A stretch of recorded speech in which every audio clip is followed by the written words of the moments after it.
Shalom a todos! Nós estamos aqui para dar continuidade aos nossos estudos no programa Restauração Plena, abordando agora a série 6, vídeo 3. E o título de hoje você vai gostar muito. Dando continuidade, o estudo da Torá, o estudo da graça, nós vamos ter o título de hoje: A Graça Anulou a Lei? Não é? Nós vimos lá que pela teologia da substituição, sim, não é? O Marcião, o Velho Testamento não é livro mais de prática, nem de crença, nem de leitura, mas nós vamos ver que, assim como eu falei que a maioria dos cristãos não entendem ainda o conceito de lei, eu também posso afirmar, com muita falsa modéstia, que grande parte dos cristãos também não entende o que é a palavra graça. E isso nós vamos ver hoje. E nós já vamos começar colocando na tela um gráficozinho para você entender. Primeiro, a palavra graça quer dizer remo, Hanan, está lá escrito em hebraico, que significa ser gracioso, compadecer-se, implorar, suplicar. E em Gênesis 6, verso 8, Deus achou graça em Noé, já aparece a palavra graça. E muitas vezes você vai achar que graça é algo do Novo Testamento que não existe no Antigo. Lé do engano. O Antigo Testamento, ou chamado Primeira Aliança, está repleta de graça. Quando, por exemplo, primeiro que aparece em Gênesis 6, quando Deus acha graça em Noé, nós temos aí o maná caído dos céus, foi a graça de Deus. O mar vermelho se abrindo, foi a graça de Deus. A água brotando da rocha no deserto, foi a graça de Deus, não é? Então, você vai ver os milagres, não é? As cordonizes que vieram do céu e alimentaram o povo com carne, o povo hebreu, foi a graça de Deus. Então, o que é graça? O que é graça? Bom, primeiro eu quero explicar que a palavra Hanan, a palavra graça, no Antigo Testamento, quando os tradutores da Bíblia, quer da Septuaginta para o grego, quer a Bíblia de São Jerônimo, que passou para o latim, não é?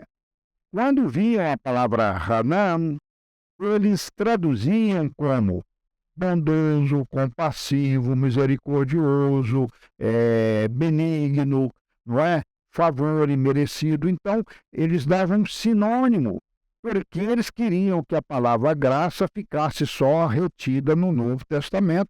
Isso lembra o que eu falei nos vídeos anteriores? É um antissemitismo, é aquela separação da igreja de Israel, das suas raízes judaicas. Eu não quero nada com o povo judeu, eu substituí o povo judeu. E, inclusive, a graça tinha que ser do Novo Testamento para falar que o Antigo Testamento não tinha graça. Mas isso não é verdade. Primeiro, então, vamos ver no conceito hebraico o que é graça.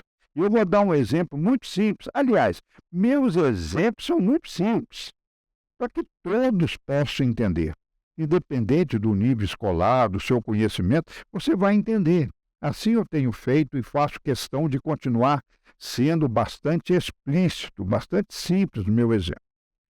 Eu vou te dar um exemplo. Imagine que eu lhe empresto R$100, tá bem? R$100. Você me pediu emprestado, estava apertado, precisa pagar as contas. Ô Marcelo, me empresta R$100. Aí eu te dou uma nota de R$100. E você me promete que pagaria no mês que vem. Porém, chegando no próximo mês, você vira para mim e diz: Marcelo, eu tive um probleminha de saúde aí, gastei o dinheiro, não posso te pagar os 100. Aí eu falo: tudo bem, paga no mês que vem. Aí chega no outro mês, você vira para mim e fala: olha, agora eu pedi um emprego, eu estou desempregado, tive que gastar os R$100, não posso te pagar ainda. Me dá mais um tempo. Eu falo: ok, pague então no outro próximo mês. Chegando no próximo mês, você vira para mim e fala: Marcelo, eu ia te pagar até que eu arrumei um emprego, mas agora eu quebrei meu braço, não posso trabalhar. Quer dizer, então, a pessoa vai rolando aquela dívida e um belo dia a pessoa fica desapontada comigo porque pediu R$100 emprestado e não pagou, por algum motivo. E aí ele vira para mim e fala assim: Marcelo, eu tenho aqui comigo uma nota de R$20. aceita essa nota de 20 e quita minha dívida de 100. Eu pergunto a você, eu posso receber isso ou não? Sim e não. Eu, sendo benigno, bondoso, eu vi que aquela pessoa está sendo sincero, ele fez uma proposta, aceite R$ 20 para matar uma dívida de 100. Eu falo com ele, ok, me dê os R$ 20 e eu quito a dívida de 100. Aí eu pergunto para você, qual foi a graça que ele recebeu? Ele recebeu R$ 80 de graça. Esse é o conceito de graça. É a parcela perdoada. Então, a graça não é de graça. Você entra com uma parcela para receber a graça. É assim que é a nossa vida.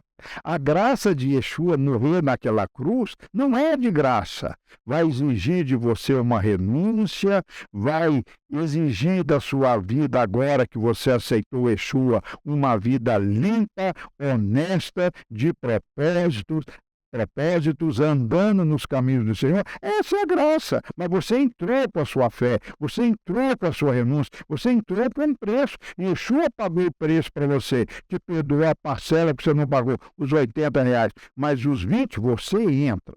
Então a graça não é de graça. Uma vez eu estava dando uma palestra na França e, eu falo sempre assim, né, que a graça sem a lei fica sem graça, não é? Em português rima, né? Porque graça de palhaço, de coisa engraçada, então eu falo, a graça sem a lei fica sem graça. E aí eu traduzi para o francês, ninguém riu, né?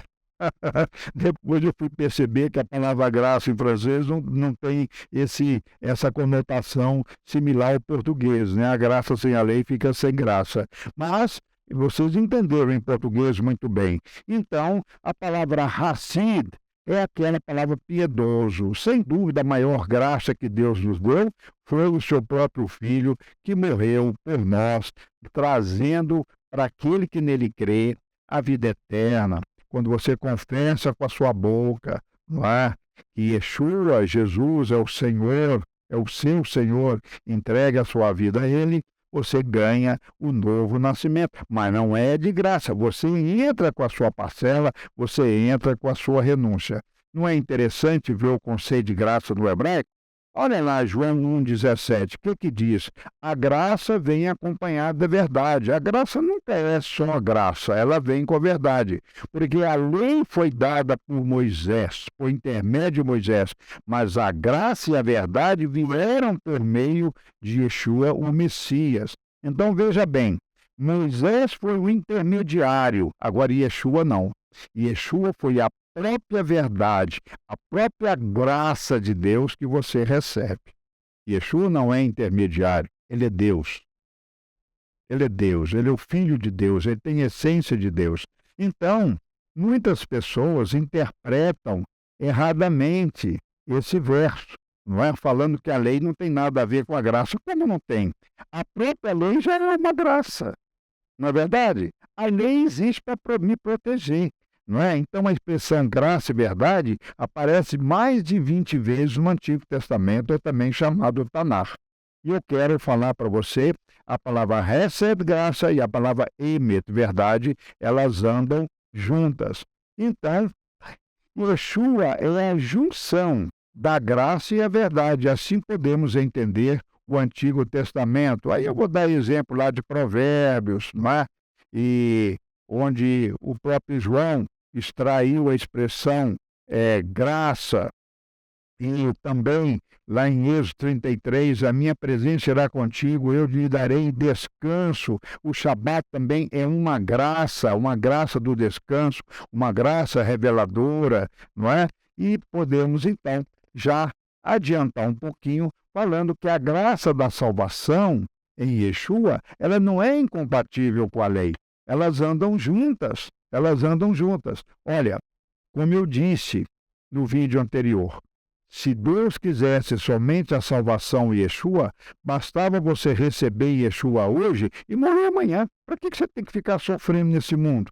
sofrendo inflação, assassinato, guerras, catástrofes, enchentes, terremotos, maremotos, assassinatos, gangues, entendeu? Hackers na internet roubando seu dinheiro. Por que eu tenho que ficar aqui? Eu sou crente em Yeshua. Ah, sabe por quê? Porque a Torá, a lei, existe para preservar meu estado de graça. Então, eu vou lhe dar um exemplo do espelho. Você nunca vai esquecer esse exemplo. Então, imagina que você chega à frente a um espelho. O espelho vai mostrar como você está. Então, por exemplo, se eu estou com uma camisa cortada, rasgada, amassada, eu estou com uma calça que não combina com a camisa, ou uma calça que tem um defeito, né, uma costura errada. Então, eu te pergunto, o espelho te mostrou como você está, mas o espelho conserta a sua roupa? Não. O espelho não conserta. Assim é a Torá. A Torá mostra o que é certo e o que é errado. E a Torá acertar o alvo. Ela vai mostrar o ratar, errar o alvo. Quando você não tem a Torá, a lei, você erra o alvo. Mas ela não te conserta. Para mudar a sua natureza é a graça. Mas para eu viver nesse mundo eu preciso da lei. Entenderam? Entenderam? Estou falando, é claro, não a lei sacrificial, mas as leis sociais, que nós já falamos aqui, as leis trabalhistas, as leis indenizatórias, as leis familiares, as leis morais. Eu preciso dela, a sociedade precisa. A sociedade não vive sem a lei moral. Tá certo? Nós não teríamos segurança nenhuma, então eu preciso da lei, e a lei é boa. E Paulo diz, lá em Romanos 7, 12, a lei é santa, justa e boa. Como é que então a lei é ruim? Como é que o crente pode falar que está debaixo da graça, não está debaixo da lei? Então, nós vamos ver aqui agora alguns exemplos. Primeiro, Mateus 5,17, né?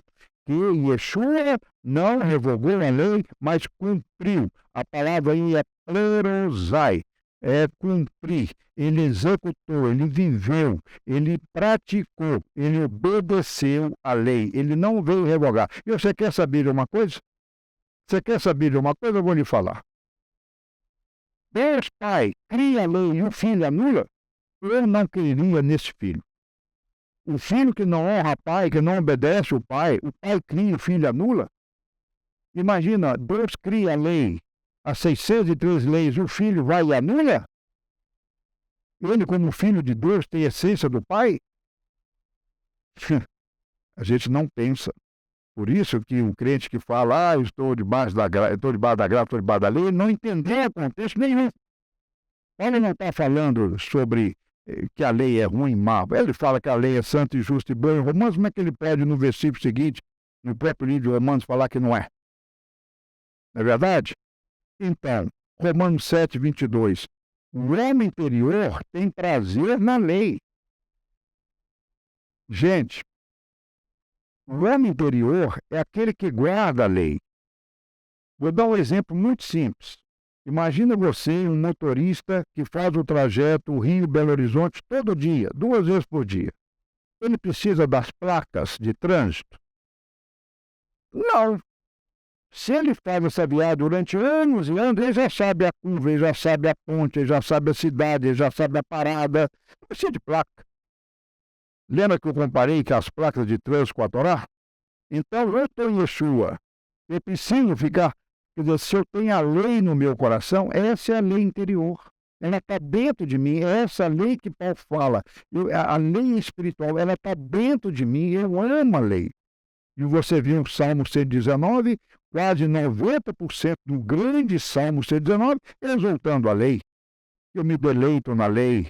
Não é? A lei é lâmpada para os meus pés, luz para o meu caminho. Não é? Então você está vendo aí claramente. Romanos 3,31. Paulo pergunta, anulamos a lei pela fé? Paulo responde, de jeito nenhum. Paulo está falando. Se você segue Yeshua, não revogou a lei. Paulo está falando que não anulou a lei. Romanos 7,14. A lei precisa ser espiritual, não carnal, não legalista. 1 Timóteo 1,8 fala que toda a lei é boa e que ela mostra o pecado. Como é que você quer viver nesse mundo se você não quer conhecer a lei? Ah, eu estou debaixo da graça, mas espera aí, você não está sendo justo com o seu empregado doméstico? Você não está sendo injusto com o seu vizinho? Eu preciso da lei. Eu não posso viver sem a lei porque a lei é santa, justa e boa. 2 Timóteo 3,16, toda a escritura é boa. E que escritura Paulo está falando? Novo Testamento? Não, o Antigo Testamento. E aí eu citei o Salmo, né? O Salmo, por exemplo, 19,7, a Torá, a lei é boa e restaura a minha alma. Cito aí Provérbios 29, que guardar a lei, aquele que guarda a lei é feliz. E lá em Romanos 6,14, quando Paulo fala no contexto dele que ele não está debaixo da lei, mas está debaixo da graça. O que Paulo está falando? Que o pecado não tem domínio sobre ele. Que ele não está debaixo da lei do pecado porque ele já tem a lei no seu coração. Não é muito simples? Então, mas esse aqui eu quero que você olhe para mim. Romanos 10,4. Aí vem o crente desavisado e fala, pois o fim da lei é Cristo. Mas ele não sabe que o fim aí não é a palavra de terminar. O fim aí é a palavra telos do grego, que significa cumprir. A finalidade da lei é Cristo. Em Cristo, na graça, eu cumpro a lei com alegria, não com peso, não com um fardo pesado. E aí eu quero encerrar com você essa ministração dizendo que a graça não anulou a lei. E eu te dou o último exemplo. Você está numa floresta. Nessa floresta, sem caminho, você se perdeu nas trilhas, escuro, não tem lua cheia para clarear sua noite. E aí tem troncos, buracos, quebras, bichos, galhos caídos. Você vai sofrer danos. E o que você precisa? De uma lanterna, uma lamparina. Assim é a Torá. É luz para o seu caminho. Ela vai clarear. Eu estou na graça em Yeshua, mas eu preciso de uma lanterna. Eu preciso de uma lamparina, de uma luz, para que nas trevas, nos momentos difíceis da minha vida, eu possa enxergar e não cair, não tropeçar naquilo que vai me separar de Deus. Entenderam, meus amados? A graça e a lei estão juntas. E eu diria que a lei é um tipo de graça, mas a maior graça está em mudar sua natureza através da fé e do novo nascimento em Yeshua HaMashiach. Shalom, shalom, shalom. E se você não se inscreveu no canal, se inscreva. Eu quero lhe apresentar hoje outro livro nosso.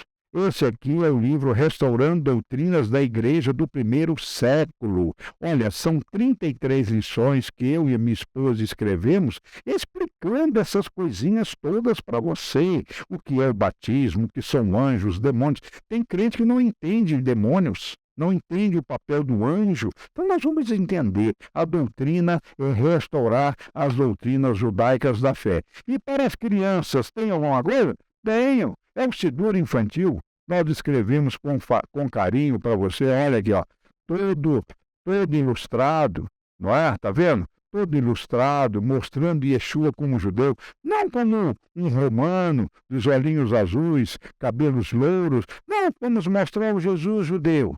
Isso é que está faltando. Reconhecer o Messias judeu, não o Messias europeu que fizeram nos filmes e nas fotos, nas gravuras. Então, isso tudo traz a nossa originalidade. Isso tudo nos leva às raízes judaicas e bíblicas da nossa fé. Shalom, shalom e até o próximo vídeo.